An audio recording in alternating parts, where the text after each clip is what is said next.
Hey everybody, welcome to our webinar today. We're going to give about a minute or so for everyone to jump in. Maybe it's going to be an interactive session, so maybe as you hop in, let's see where you guys are from.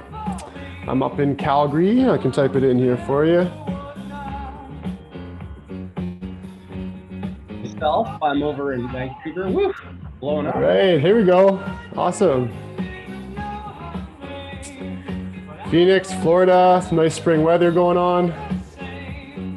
Good to see. All right, looks like we got the United States covered here. We'll just wait a couple more seconds here for everybody to get in. Right on, right on. North American audience. Great music. That's from Julie. Excellent voice there.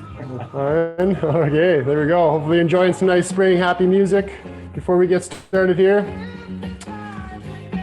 All right, I think we can get started now. So again, thanks so much for joining today. We're talking today about building a culture of connection. And today's webinar as well is brought to you by Bucket List and HRCI. We're really excited to chat with you today. Also want to do a couple housekeeping items. At the end, we'll have your HRCI credit. We'll do a question and answer. Also, after this session, we will be sharing the slides as well as the recording too for you. Without further ado, I did want to introduce our first speaker. So Jason Lindstrom, very lucky to have him today. He is the founder and CEO at Bucket List Rewards, one of the leading employee recognition platforms. Jason believes in the importance of employee appreciation that helps companies create success by motivating people to grow and thrive. Jason has had the opportunity to help a variety of organizations roll out effective programs, and he's worked with companies like in the NBA, the Orlando Magic, the Royal Bank of Canada, University of Texas Arlington, and Stanford Hospital. So welcome, Jason. Thank you, Jaron. And I am very excited to introduce my co-presenters. I'll start off with Miss Katie Ray. She is our people and culture leader here over at Bucket List Rewards. By day, Katie is passionate about building amazing cultures and people programs that create growth within the organization. And by night, you can find Katie devouring true crime podcasts, tackling DIY home improvement projects, and hosting birthday parties for her dog. That is awesome. I just found out right before this kicked off that Katie does in fact throw birthday parties for her puppy. And you have a little hat, is that correct for him? Oh yes, absolutely. Amazing. And next I'd love to introduce Jaron. He is an ex-professional volleyball athlete. He's played in Sweden, Germany, and on the Canadian national team. He has experiences working at Mount Royal University, developing a sense of belonging, engagement, and employee development. And he is currently the resident cultural evangelist over at Bucket List Rewards. So Katie and Jaron, it is such a pleasure doing this with you today, and thanks so much for joining me. So let's give you a sneak peek of what we're going to be covering. We're going to be talking about the ROI of a connected culture. We're going to be sharing how core values are the foundation of a good organization, how to increase intentional touch points, how to personalize rewards and recognition. And as Jaron said up front, today's session is going to be really interactive. So if you have questions, please feel free to add those to the Q&A window. Or if you want, you can throw them into the chat window. It'll be a little bit easier for us to keep track of them in the Q&A window. We're also going to be asking questions of you, both via the chat window and via polls. So stay tuned for all of that. So first, I'd love to start off with a quick question to illustrate how much unhappy employees cost American businesses each year. Anybody want to take a guess? And I just ask you to add your answer into the chat window. I will give you a hint, it is in the billions of dollars. So the question is, how much do unhappy employees cost American businesses each year? 11 billion. Brian says 250 billion. That's more in line. 40, 100 billion. It's a lot of billions. It is. Mini drum roll. Oh, I think someone got it. Oh, did they? Smart audience. Turns out it's 300 billion a year. This is from a Gallup report called "What Your Disaffected Workers Cost You." So obviously, there's a huge downside to a disconnected culture. Personally, I'm more of an optimist, and I'm always interested in hearing about the benefits or an upside of an initiative. So how can a company benefit from creating a culture of connection? Well, let me tell you. Personally, I think one of the best examples of a connected culture is Zappos. They're an organization that has always prioritized being a culture first. Their prior CEO, Tony Hsieh, had a great quote on culture, which stated, "Culture eats strategy for breakfast." And I also like to say it's a great quote, but it also stands upon a really fantastic corporate performance. So up on screen, you'll see their revenue growth as an organization. So they were founded in 1999, but by 2001, Zappos already had 8.6 million in revenue. If you move forward just a handful of years later, by 2004, they'd grown revenue to 184 million. By 2008, they'd grown revenue to $1 billion. So indeed, culture does eat strategy for breakfast. Even more importantly, I'd love to share how we at Bucket List have really created a culture of connection and how that's had a huge impact on our bottom line. So at Bucket List Rewards, we've always been a culture-first organization. We've really invested heavily into hiring good people, connecting them with their peers, leaders, and mentors. And this has resulted in some really fantastic or outstanding outcomes. So for example, our revenue growth over the past 3 years has been over 3,000%. When we recently did an employee net promoter score, we asked, how likely are you to refer a friend to work at Bucket List Rewards? Our average score was a 9.6 out of 10. And employee referrals is one of the best ways we can grow our organization. And then lastly, we were also recognized as one of the top 50 best companies to work for in Canada. And this is largely as a result of our culture and connecting our people together. It is worth noting that I've had a chance to build 3 different startups. And I've built good cultures and I've built bad cultures. And 100% of the time, a connected culture is way more fun and higher performing than a disconnected team. So today we're going to be sharing strategies that we've implemented to build a really good connected culture. And let's get into that. What I've often mentioned in past webinars, and I'm going to take a moment to introduce now, is we're really on a mission to help people leaders build the best company cultures in the world. And we're always building tools and resources to help other companies and teams. Our team has put together a culture of a connection checklist. You can see a short screenshot in the background. If you want a copy, just let us know. I'm going to launch a quick poll just so we can be sure to send those who want a copy of this. Give me a second. So yeah, up on screen, you should see a quick poll. Would you like a free checklist on how to build a culture of connection? All right. Lots. That's great. Hundreds of you are on board. Awesome. Fantastic team. Very good. So we'll be sending a copy of that to everybody who's requested it. I'm going to go ahead and click end poll.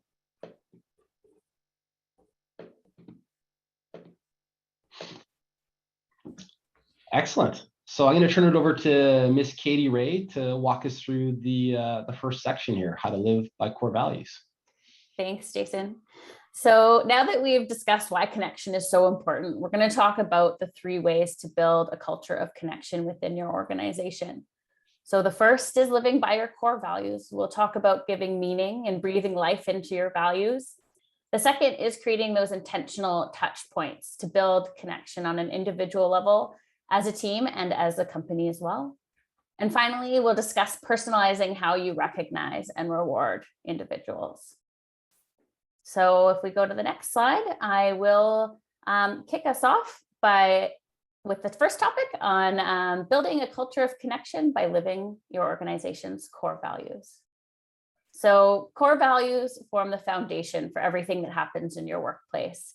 They're the beliefs that guide the firm's actions, unite your employees, and define the brand.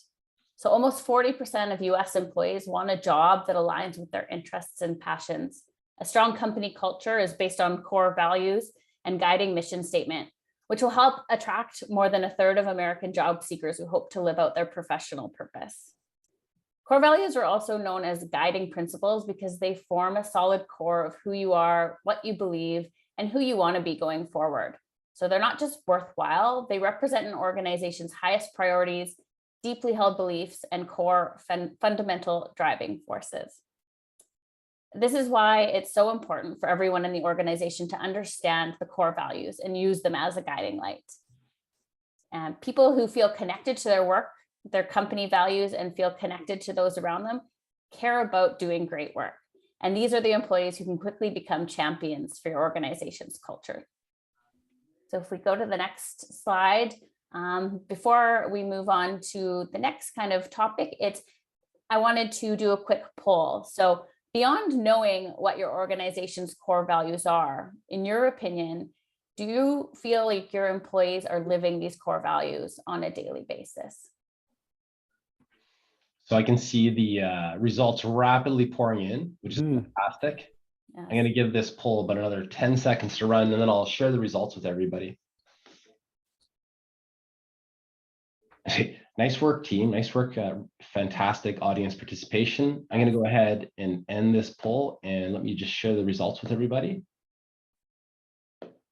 That's great. Okay, so we've got a kind of a good bell curve here from yes every day to never. So if we move to the next slide, I'll share a Gallup stat with you to kind of drive this point home. And so according to Gallup, just 23% of US employees strongly agree that they can apply their organization's values to their work every day. So this highlights the need to articulate, what do these core values mean? What do they look like? And how can we live them? Often organizations will talk about their core company values, but they lack the transparency with their people or even follow the values themselves. And so now that we understand that core values are the foundation for everything that happens in your workplace, how do you breathe life into your core values so that they're more than just words on the wall? So creating an understanding of what these core values look like in action in the day-to-day helps align expectations and gets everyone pointed in the same direction. So I thought I would share an anecdote about how we went about breathing life into core values with a collaborative approach. So years ago, when I worked for another tech startup, we decided that we would roll out an internal recognition program. When discussing the plan and our approach, we wanted to incorporate our core values. Very quickly, we realized that we had a big issue. Only about 50% of the team even knew the core values off the top of their head. And then less than half of that group could articulate what those core values meant or looked like in action. So we took a step back and came up with a plan to breathe life into the core values. We started by going to the source, our CEO, to get the backstory of the core values, how and why they were created and chosen for the organization. So armed with this information, we set out on our roadshow, bringing together groups of people from different teams for brainstorming sessions. In the sessions, we went through each of the core values and gave the backstory and more context. Then as a group, we brainstormed what each core value looked like in action in the day-to-day at work. For an example, if a core value was integrity, some key characteristics may be good judgment, honesty, transparency, reliability, loyalty, doing the right thing even when no one is watching, doing what's best for your clients, customers, colleagues, and organization. As a next step in our session, we then asked the group if anyone had any examples of coworkers living these core values. This was a really great way to get people thinking about what this looked like and what it looked like to live the core values and what that meant. So overall, the group sessions were very positive and super informative process for the team, and we received great feedback. So then as a next step from these sessions, we created word clouds for each value to share out across the organization and post on our internal wiki. And in the weeks following, we chose one core value each week, and we provided the team with a virtual space where they could post a sticky note, acknowledging and giving a shout out to a teammate who they thought was living a core value. I provide an example on the screen on the slide here and what recognition might look like for someone living the core values. In the end, the exercise was a huge success and a feel-good kickoff to our internal recognition program. And providing that insight by giving meaning and attaching actions and behaviors to the core values, it helped the team to understand the intention and root values and beliefs of the organization. Using your core values as the basis for appreciation and recognition is such a great way to bring them into the daily routines of your organization. And as an additional benefit of incorporating core values into how you recognize individuals, is that it sets an example for your other employees and also acts as motivation. And we all know from Psychology 101 that in terms of behavior, what gets rewarded gets repeated. Back over to you, Jason. Awesome. Thanks for walking us through all of that, Katie. And I think you did an awesome job speaking of as to how core values can be a foundation to our organization, your past experiences. And if you look at a lot of what leading companies are doing as well, whether it's Google, whether it's Zappos, they incorporate core values right from the recruitment phase to the recognition and day-to-day actions, all the way to major milestones. So thank you so much for walking us through all of that. Next, I'd love to talk about intentional touch points. This is how we virtually and also in real life bring people together. And I'm going to walk through some of the repeatable systems and processes we've set up to really connect employees in a meaningful way. So broadly speaking, we've kind of created several different types of groups. But to set the context, with the shift to remote, virtual, and hybrid workplaces, I really believe it's more important than ever to focus on connecting individuals and teams. In this new age of working, we often lack the opportunity for organic and spontaneous connection. I personally really miss conversations in lunchrooms, hanging out by the water cooler. And there's a bunch of things we've done internally to create this, to create more meaningful connections amongst the team. And they are individual touch points, interdepartmental touch points, and company-wide touch points. And I'm gonna take the time to walk through each of these in detail. So up on screen, we're going to start by talking about individual touch points. At a high level, we built a whole bunch of systems and processes. The ones I'm going to walk through today include the buddy system, coffee chats, a vision walkthrough, and our mentorship program. We do a whole bunch of additional things on top of those top 4 bullet points, including weekly one-to-ones, what we call GSNRs. We also have a job family matrix, which allows employees to understand where they currently sit within the organization. It also creates a lot of clarity on how they can climb or progress through the organization as well. But why don't we do a bit of a deeper dive into the buddy system? So normally, when new employees join an organization, they have feelings of nervousness, anxiety, confusion, stress, and exhaustion. When I think back, it's kind of like showing up to a new school for the first time and not knowing anybody. The buddy system is really designed to alleviate a lot of those feelings and set people up for success. It's designed to make them feel welcome. So here's how we do it. All new employees are assigned a work buddy. If a new employee has a question, they can go to their work buddy. They don't always have to bug their boss or colleagues. In personal experience, it can be sometimes embarrassing asking the same question twice, or maybe you're a week into your role and you feel like you have a really obvious question you should already have an answer for. Your buddy is the go-to place for these types of questions. What's the value in this buddy system? I firmly believe we all need friends at work, and having authentic relationships with our colleagues makes us more productive, 7 times more engaged, and increases our happiness as much as a $100,000 raise. So there's a huge ROI associated with friendship and with colleagues in the workplace. Next, I love to talk about how we create spontaneous and new connections. One question I, in fact, get asked all the time is, how do you create spontaneity within a large virtual hybrid environment where employees might work in different countries, many aren't in the office? At Bucket List, we use a tool called Donut. It introduces people who don't know each other on Teams or via direct messages and encourages them to meet in person or virtually for a variety of purposes. So people can get together, they can have virtual coffees, they can do peer learning, they can have DEI discussions and more. A couple of pro tips, because staff members often know each other, I'd really recommend providing some conversation starters. Some of my favorite questions is to ask people outside of work, what are you most passionate about? What activities do you love doing so much that you lose track of time? And of course, for us, what's on your bucket list? And again, I'm always fascinated about what's the ROI of a specific initiative or idea. So high belonging was linked to a 56% increase in job performance and 50% drop in turnover risk. And again, it's always nice creating new connections and friendships at work. Awesome. I'm going to talk a bit about the vision walkthrough. And this is something, these next two slides are very near and dear to my heart. So how does this vision walkthrough work? How does the vision walkthrough, how do we operationalize it at Bucket List? Anytime a new team member joins the organization, a leader is going to walk them through the company vision. This is normally done on a one-to-one basis. The leader will share all the milestones that have been achieved. We also share exciting updates as to what's next. Up on screen, you'll see sections that are highlighted in green. These are some of the milestones that have recently been achieved or are about to be announced. So things like our mentorship program being rolled out across the organization is something we just did. I'm going to be talking more about that next. Or we're about to announce our employee stock option program, which has a ton of anticipation around it as well.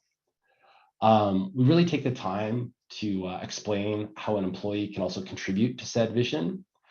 For example, maybe an employee is joining as a part of the customer success team. We let them know that by delivering great service, they're helping us deliver on our promise to fulfill a 10 out of 10 white glove service.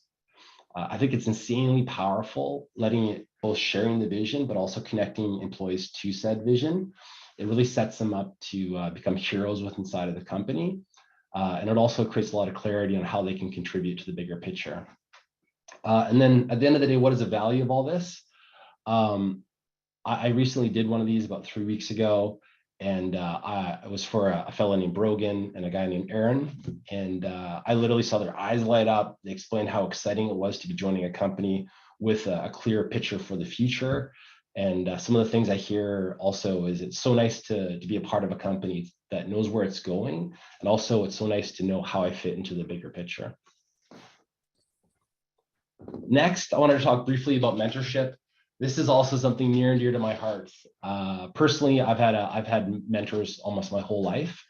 And since I founded Bucket List Rewards, I've had a fantastic mentor. His name's Sasha, and over the years, he's become a super good friend. He's also been an extraordinary source of inspiration, both for myself and for many other team members. What's funny is he joined Bucket List as our Chief Operating Officer about 1.5 years, 2 years ago, and the value has just been multiplied since that time. And if there's one thing I could recommend to everybody who's a part of this webinar today is to consider introducing a mentorship program into your organization. The results are staggering. This is how we've done it. It's pretty darn simple. So staff basically need to apply to the program. We currently accept up to 10 staff members per quarter. Once people are accepted into the program, we actually go out and find or source them a mentor. Mentors can be inside the organization, or they can also be outside the organization.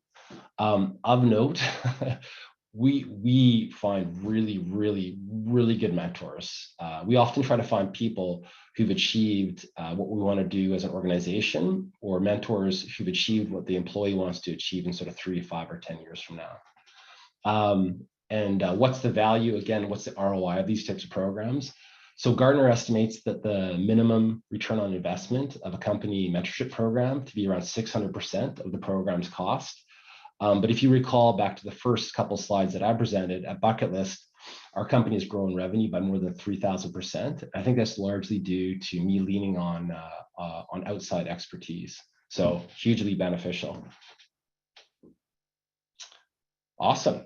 So that's kind of a quick summary of some of the one-to-one touch points. I'm now going to take just a few moments to talk about how we connect teams together. I'm not going to deep dive into this section too much. Mostly I want to speak about how we bring people together in team offsites. So at Bucket List, we are a hybrid team, but every quarter we're now bringing teams together face to face. We fly people, for example, we just did our customer success offsite. And we flew people in from all over Canada, from the UK. We brought them all together for a couple of days, and it was such a fun time. It was amazing getting people together. We also ran a sales offsite not too long ago, about 1.5 months ago. And I wanted to share just one way that we really bring the team together in a meaningful way. Up on screen, you'll actually see the agenda that we ran through. This is how we kicked off the sales offsite. At the top of the presentation, You can see it starts off with confidentiality check-in, and there's a little blue link saying, why are we doing this exercise? This exercise is kind of based upon something I learned from Google. So Google did a study called Project Aristotle. It was a study of what made the highest performing teams. And what's super interesting is Google had intuitively thought that the best teams are formed by putting really smart people together, maybe a Rhodes Scholar, or maybe it's a graduate from the MIT computer science program. But it turns out how people interact is far more important than who is on the team. And one of the best ways to pull people together is to create a sense of trust and psychological safety. I'm now going to take a few moments to walk through the actual agenda. So up top, we described that creating a really great team is based upon trust and vulnerability. Then down below, I say, today we're going to be talking about the 5%, top 5% and bottom 5% of life, the things that really matter. A lot of times we'll go through life, we'll be talking about the weather, we'll talk about sports, but in reality, the most important and best things tend to happen at the top 5% and bottom 5%, but we rarely talk about those. And then as you scan down the questions, you can see there's just 6 questions. The first couple of questions are kind of softball questions. Where did you grow up? Do you have any siblings? If so, where do you fall in that order? And then question number 3 is where it gets a little more beefy, a little bit, the questions get deeper. So what is one challenging experience that made an impression on you? When we ran this exercise, I actually went first. I think it's important for the leader to go first and be quite transparent. And the story I shared was how my wife and we went through about 9 rounds of IVF to eventually have our children. And I'll be honest, I was quite moved when I shared that story. I was able to describe some of the highs and lows and ultimately having 2 beautiful children. But I think by sharing so deeply, I was able to express my trust in my colleagues. And then as we ran around the room, everybody else was to share deeply as well. After our 2-day offsite, I verbally was asking people what your favorite part was, and time and again, people said that this kickoff session was one of their favorite parts. Yeah, I wanted to, Jason, just double down on that as well. I was in the room for that as well, and it's just very impactful and creating that connectedness, and it just goes, football lengths of how the culture can really affect how you go above and beyond for your teammates. Yeah, there's lots of hugging after that exercise, wasn't there? You don't have to hug as a part of the exercise. Just rad watching people really come out of their shells and come together.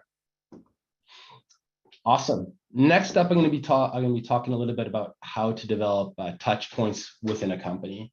And there again is a ton of things we do. We do things like a weekly huddle, virtual events. And again, I'm only going to touch on a couple of these. There's many others that we do on top of this. But let's talk a little bit about our weekly huddle. In summary, it's a 30-minute meeting where all staff attend. Ideally, as many people as possible will go on camera. We talk about the good news within the organization. We review our key performance indicators to really create a sense of transparency. And we're really legit. We talk about our sales numbers. Are we on track, off track, totally sideways? All the departments will share whether they're on track or off track with their numbers. We also share progress on our quarterly goals and annual goals as well. What does this do? What are the outcomes? It creates this really great sense of engagement and transparency. It connects people together. And probably my favorite part is the good news section, where we recognize employees for living the company values, where we recognize extraordinary work that's taken place. And of note, we actually got this idea from Google. They call their event TGIF, and not surprisingly, it's held on a Friday. What I found really impressive about Google, though, is they have, I believe, over 80,000 employees, and they're still able to hold this meeting on a regular cadence to bring people together to create a sense of clarity and excitement. Next, I'm going to talk a little bit more about a fun initiative. We, in addition to the face-to-face offsites, we've been doing more and more virtual events. I'd love to talk a little bit about our trivia day. So what did we do? Basically, we hosted a trivia day with the entire bucket list team. We utilized a tool called Kahoot to form the questions. We really wanted to make it more personal by tailoring the questions around bucket list employees. So we did this by asking team members for submissions beforehand. We asked for baby photos, fun facts. We did things like 2 truths and a lie, which were turned into trivia questions. Up on screen, You can see how we put a baby photo and had the team guess who the picture is of. The session was about 1 hour long. Personally, I thought it was awesome. I was actually asking Katie right before the session. I was like, that was super fun. I really enjoyed that. What was the team score? What did we rank it out of 10? And it turns out our team ranked that a 9.5 out of 10. So certainly a really fun way to bring the team together and to learn about one another. Awesome. So that's a quick summary of some of the ways we create intentional touch points. And Jaren, I'd love to turn it over to you next to talk about rewards and recognition. Yeah, awesome. Thanks so much, Jason. Yeah, really excited to chat about some recognition. Who doesn't like to get rewarded and recognized? So let's be a little strategic with this and dive into it and share some examples. So before we jump into the examples, I wanted to talk a little strategy and how can we make these recognitions meaningful. So to start, number one way is for it to be timely. So when you have a recognition, it needs to be in the moment, it needs to be meaningful, it needs to be right away. If we wait a couple of weeks before a recognition comes out, the impact kind of decreases. So that's kind of the first way. Now, the second way is for it to be specific. So what exactly did that person do to help you out or do for the company that made it such an awesome thing? So for example, if you want to tell a story, so maybe someone came and helped me with this specific example and spent this amount of time with me, it's really appreciative of the receiver when they know exactly what was done and also explains to the organization all the great work that they're doing as well. Number three is we want to make sure that it is frequent. So it's really important to have this as an everyday part of your culture. So Jason and Katie have really touched on this throughout the whole presentation. This is kind of more so the participation ribbon trend that we're going to a little bit more, but just not necessarily big grand things, but just what are you doing day to day to have everyone appreciate it and building that connectedness in your company. And then the fourth one is to give it a little bit more purpose. And Katie had a great example of this kind of in her presentation, is core values. So really give it a rhyme or reason when it comes to giving recognition, and people need to observe the right behavior to give that awesome job. So, for example, not just a thumbs up, you're actually sharing which core values someone is showing to really have that desired behavior reached. So, for example, we see a lot of times an actual customer service as well is a really important note to have as part of an organization, because that's the exact behavior that you want to help your customers, which help your business. So that kind of is the depth of what we're looking for with the core values. Awesome. And so we can kind of hop into the next participation here. So when it comes to recognition, I'd love for everyone to type in the chat how you would like to be recognized. So this is very different across the world here, but a couple of examples are, would you like it to be public in front of everybody, maybe just private, from your peers, from your managers? Okay, awesome. Love the engagement here. Okay, all over the place. Lots of private. Very cool. Managers, peers. Great. Yeah. Oh, look at this participation. I love it. I agree. All of the above. That's a good answer too. I think that's mine. Awesome. So thanks for your participation there. The next thing I just wanted to share as well is, obviously you could see all the differences in that chat box. So it's really important, and we highly recommend that you survey your staff about how they like to be rewarded and recognized. And this tool can be used for a number of different ways. I really love this because it's already starting to be inclusive with your staff and getting their opinions and their views on this and getting their perspectives. This can really build your sense of belonging, feel connected to your organization. And it's a lot easier on managers and admin as well to know exactly how they can do that. A great example that I love to use for this is the book, The Love Languages by Gary Chapman. This is something that can be very easily tied into appreciation as well. So you have your 5 different types. And now in the book, it describes that a lot of times there's an error where you show how you like to be loved or appreciated the way you like to be, instead of having it how the other person. So this happens quite often in recognition. An example of what happened in my last job at Mount Royal, I had one of my employees that was doing a great job. He was killing it, and I was giving him a lot of public praise in front of our colleagues. And I thought that's how I like to be recognized. So I thought that was a good leadership technique. He actually came into my office after a week or two and was a little bit distraught and not too happy about having all this public praise. I was kind of off put, but it was a really good conversation that I realized he just wanted me to give a little bit of a recognition, just the two of us in a private setting. Once I changed that, everything was awesome. And we had a really good relationship after that. It's just kind of a side example. So when it comes to the survey, again, we love to add value. So if you want a survey here, just Jason will pop up a poll question here and ask you if you'd like a copy of this survey. Yeah, it's great. 15 questions, ask about how you like to be recognized, rewarded. You can feel free to share that with your staff. Awesome. Oh yeah, lots of people wanting the survey. Yeah, no problem. We'll send that out to you. Many hundreds want to take advantage of that survey. Just to second what Jaron said, it's such a valuable tool. Not only can you find out how people want to be recognized, but you can also find out how they want to be rewarded. And it's surprising, like, when you ask people how they want to be rewarded, they will tell you. And a lot of times it's like really sweet, simple things, like maybe a manager bringing them a coffee, and many, many others. I don't want to steal Jaron's thunder. He's got some great ideas coming up very soon here. Oh, it's great feedback. Yeah, absolutely. Awesome. Yeah, thanks everyone for so much participation. So I'm going to switch gears to a couple of different examples and different strategies of how we can recognize. This is a trend that I really wanted to share with you. We see it a lot more apparent now because of how remote our environments are, how silos are starting to distance somewhat in the workplace. I'm not sure if any of you have experienced that, but recognition can also be in things in your personal life and knowing these big moments that people have to bring your staff closer together. So things like, a new baby, a marriage, a new house, a couple different examples like a promotion or other things that are really meaningful personally can really bridge the gap with those silos. And having people all over the world connected digitally is very important. If someone has a new baby, maybe someone now knows that they're probably going to be a little tired in the mornings, so they're a little bit more, understanding when work isn't finished right away, and it really kind of brings that connectedness and appreciation across the organization.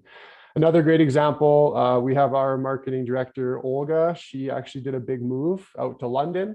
And so knowing that as someone that doesn't live in the same place as her was really impactful for me.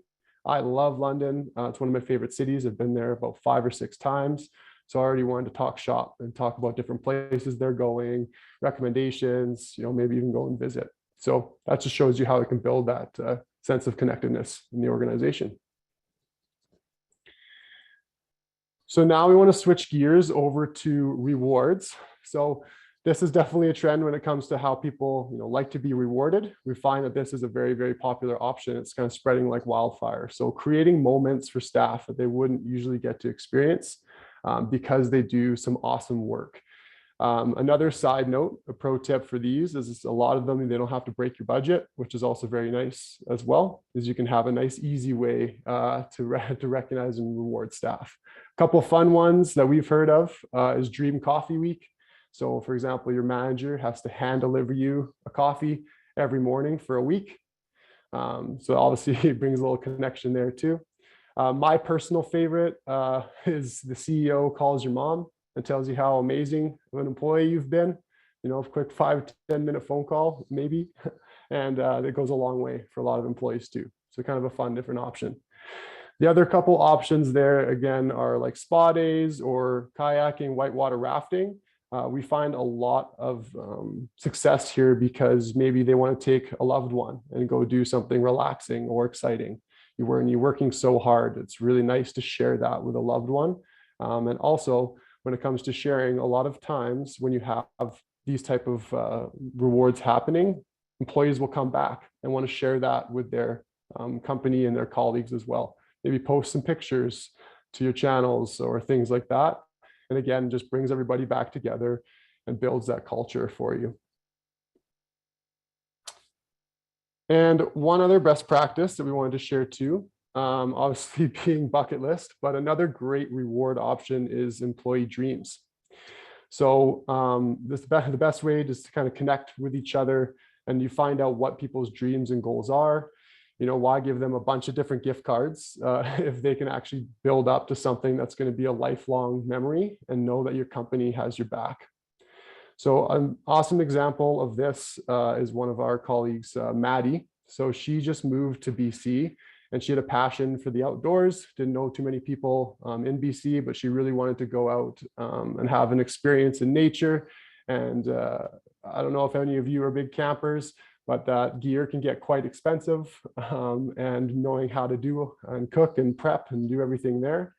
So her goal was to go out and do a big backpacking trip. So with, a benefit like this, $500 and getting a day off, she was able to go and start to get her journey, to go eventually work up to a backpacking hike. Really impactful quote there from her that I love to read as well is that she said it's always been really important to her to find a company that values and encourages passions outside of work. So it's super meaningful to me that Bucket List not only encourages this, but takes it one step forward to make her dreams come true. I can't speak for everybody, but seeing those pictures happen after it was done was awesome. Great conversations and really showed, kind of a family and your friends at work too. Awesome. So that's kind of most of the content that we went today. So, some key takeaways that we have from today is that the ROI of a connected culture. We created a connected culture checklist, which we're happy to share with you afterwards. How to be intentional with touch points to increase connection, and how personalized rewards and recognitions can foster stronger connection. Love to get your feedback. Maybe you can put that in the chat below. As you can see, what did you find most valuable today? There's some great feedback coming in. Kenneth said that they love the idea of the CEO boss calling one spouse. Demonstrates that we truly appreciative of the time their spouse spends away from their family. Elizabeth loved everything. Jen said the same thing, loved everything. Kimberly really liked the touch points discussion. This is fantastic, everyone. Touch points, everything's great. Reward ideas. Wow, look at it all come in. Amazing. Yeah, amazing audience we have today. Lots of participation. Yeah, audience, you rule. There's some public recognition for everybody. Yeah, all right. For those of you who don't like it publicly, I'm sorry, I can't help myself. Awesome. So yeah, I did want to put on, before we get to Q&A, I did want to put a different hat on quickly to chat about rewards and recognition. So for those of you that are interested in learning more, we would like to help you out and how to build amazing cultures with rewards and recognition programs. This webinar is brought to you by Bucket List. We're the #1 ranked rewards and recognition program in customer satisfaction and in lots of other different things as well, like ease of use. We are very passionate about finding solutions to help you lower turnover, recognize amazing work, and bring your staff together by breaking down those silos like we mentioned. We've done some of these awesome programs with some cool companies of all sizes and some fun brands like we mentioned, RBC, Applebee's, Orlando Magic. So if you want some help, we'd love to talk to you. And Jason will put up a quick poll question here to see if you want some more information and to chat about Bucket List with us. Awesome. Yeah, it looks like there's great participation. I'm just going to go ahead and close that poll down, but looks like tons of you are interested in taking advantage of this. Like it's a great opportunity. I'm going to end that poll question and then. Right on. We'd love to chat with you too. Very cool. Yeah, the participation has just been amazing. So while we have you, we'll ask a couple more questions too here. Before we get to that, I'm sure you want to talk about, see the different credits here for HRCI. So it's up there on the screen. Again, we will share this with you in the email. So if you don't have to have time to quickly write it out as well. So people that are attending, we'll send it out to you. Leave that up for a couple more seconds for you to read. And I know occasionally people will call into this, and I'm just going to speak to the activity numbers or the credit numbers for HRCI. The number is 595688. And for SHRM, the activity ID is 22-45EYW. Awesome. Thanks, Jason. So here at Bucket List, we also love improving our processes and our webinars. And you guys have been such an amazing audience with participation that we want to ask you this quick poll as well. So how likely are you to recommend this webinar to a colleague? You can toss that in there. We really, really appreciate the feedback. I think I speak for all of us. Big feedback, people. Getting better. Awesome. Thanks for the participation there too. Leave that up for a couple seconds, and then we have one last question before we can answer some of your questions. Great.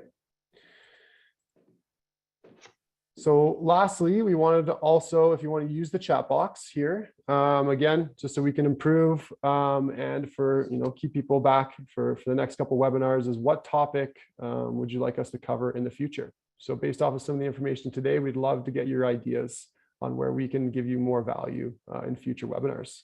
So go ahead and type that in the chat. Mentorship, I love it. As you heard earlier, I'm very passionate about this. The additional low cost or no cost recognition, it's a fantastic idea. We've got hundreds of ideas on how to do recognition on basically no budget. Yeah, recognition budgets, that's another really good idea too. Some real practices on how we can actually see how that recognition gets dispersed for the ROI within your budgets. It's a great idea. Amazing. Tons of great ideas, team. There we go. Awesome, awesome. Right on. Well, I think that that covers most of the questions that we had for you. So let's hop into a few questions for us. So I wrote down a few early on that we can kind of start with. This one comes up quite often. Curious to get Jason and Katie's feedback on this. But when it comes to these core values and getting people involved, how do you get introverts involved? Crystal asked. Do you want to answer that one, Jaron, or do you want Katie and I to pounce on that? Yeah, curious to see you guys' views on that. So the question was, how do you get introverts to participate in a recognition program? Yeah, and culture, yeah. Yeah, in culture in general, I'll kind of speak to broadly about like recognition, because that's like a pillar of building a good culture. So I think making it easy for people to participate in the program, potentially in a non-verbal way. So for example, for us, we have recognitions everywhere in our organization. We have it attached to email, Outlook or Gmail. We have it attached to instant messaging. So if you're introverted, you may not want to get up in front of a group and say, hey, I want to recognize so-and-so. But with our recognition program, people can do it with their preferred communication tool, whether that's email, Slack, MS Teams, whatever it might be. And then additionally, just to circle back to your earlier point, Jaron, if somebody's introverted, I think it's really worthwhile trying to survey your team to find out how people want to participate. Like if you're ever unsure of something, just ask. I find employees tend to give great feedback, and it'll really demystify things and allow you to know how to engage with them. So those are my kind of quick 2 points. I don't know, Katie or Jaron, if you want to add to that at all. I was going to say, as an introvert myself, as much as I'd rather be privately recognized, I think managers, it can go a long way by having the conversation with the person first and then giving the heads up, like, I'd love to share this with the team. How do you feel about that? And oftentimes if they know it's coming, they're a little more comfortable with that being shared out with the team. Yeah, that's awesome feedback. I think that's very apparent in a lot of our organizations too. I wanted to jump on Luis's question about what is your suggestion for organizations that have acquired a lot of companies? So I think that a lot of the content we did today is extremely important. So they're going to come from a lot of different kind of cultures, potentially different core values and techniques and communication channels. So as much as you can bring those companies into one centralized core value, maybe it's even rebuilding those to tie in people, and also where people are communicating and jumping in together is all in one place, so people can follow along and get to know their new colleagues. So again, you're bringing that connectedness back together. It's going to be a big task, but from the ROI and a lot of the numbers we chatted about earlier, it's going to really affect your business in a positive way. Not sure if anyone else had anything to add about acquisitions and culture. So I think that's an excellent question. It's also kind of a big question as well. It depends upon how the acquisition is done. Sometimes companies are acquired and allowed to maintain their independence, their individual branding, and sometimes they're truly rolled up. They're kind of swallowed into the behemoth. And depending upon how companies come together, I would have different recommendations. In the scenario where two companies truly become one, I think it's up to the leadership team to do a really good job communicating the mission, vision, and values to all the new employees being rolled up into the organization. And I think that could be done in fireside chats with small groups, with senior leaders communicating, again, mission, vision, and values. And then, as Jaren was saying, rolling out a lot of the tools and tips like getting all employees involved in one recognition program, doing weekly huddles where all staff members can get together and hear the new vision of the company and how the team's progressing towards that. But it's an excellent question. And to be frank, I have a bunch of blind spots around that one as well. Just my 2 tips. Awesome. Jason, I've had a couple questions come in here from Mark and also from Angela. Is a little bit more about how you find and even compensate mentors for the mentorship side of things. Kind of walk us through a little bit more through that process of finding the correct mentors. Yeah, so I'll give a handful of tips in my experience. So there's a whole world of coaching and mentorship out there. I wouldn't go. People who call them coaches, I have nothing against coaches. Coaches are fantastic. What we've done is we've actually not gone after people who position themselves as coaches in the world. Not that we have anything against them. We try to find verticalized specialization. So let's say we have an emerging or up and coming customer success team lead.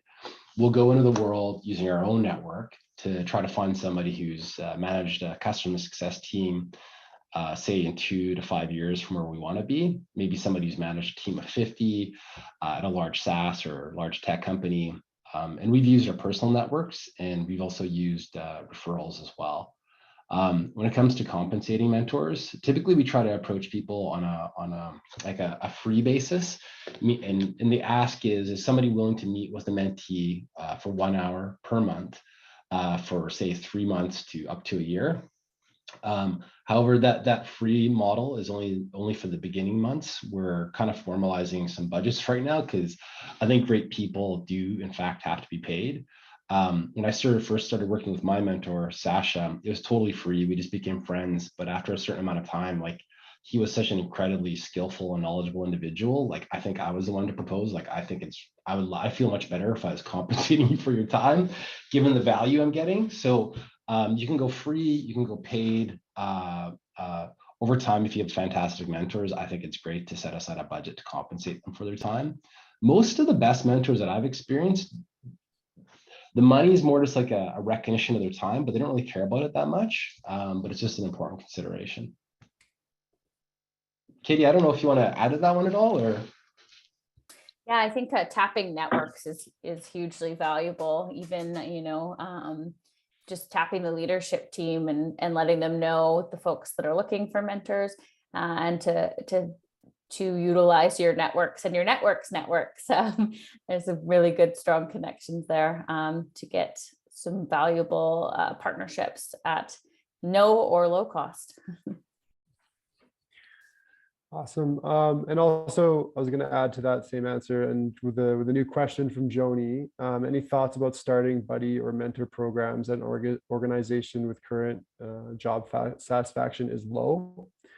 So kind of to go off what they mentioned as well, I think it's very important to be strategic with who you select sometimes for your buddy and who your mentor is, knowing that, you understand that they're going to be affecting your culture in a positive way. But having said that, I think there's also opportunities to empower employees to actually be able to, if they have somewhat of a low job satisfaction, if you empower them to share and experience something with their fellow colleague in a smaller sense, it might actually build up their engagement and make them a little more happy and purposeful with helping someone that's new. So I know it's a little bit of a balancing act, but sometimes it can actually affect positively both ways. Awesome. Do we have time for one more? think so. I think Lisa has a great question here too, because I think everyone's feeling the hybrid work environment. So do you feel like these touch points work in a virtual environment since they're going into the office twice a week and employees are assigned to days that will never really be all together again anytime soon? So my opinion is that these different techniques can be a little bit more digital, especially with some of those events and meetings that we've been talking about earlier is actually more important to have those because again, it's going to be tough to have someone just pop into your office. So the more you can have those set meetings and touch points as a company as a whole, no matter where you are, is very helpful. Don't know if you guys have anything else to add to that. Just my one summary point is everything we're a totally hybrid company, and everything we presented today we do virtually. So it all works well in a hybrid, virtual, or even an in-person environment. I'd say my one point on this would just, with the virtual world, you have to just make them more intentional. You have to schedule it. And if you schedule it and it's in your calendar, I find it's more likely to happen. And to have a reoccurring calendar meeting. I mean, I've had the feedback from our team. Our weekly touch points with our managers are usually once a week or once every other week. I've gotten the feedback from new hires that they've never had such regular meetings with managers in past roles. So it's a high touch, and consistency is super key, I think, in creating those connections, especially when you're virtual and you don't have that opportunity to bump into each other in the hallways or at the water cooler in the break room.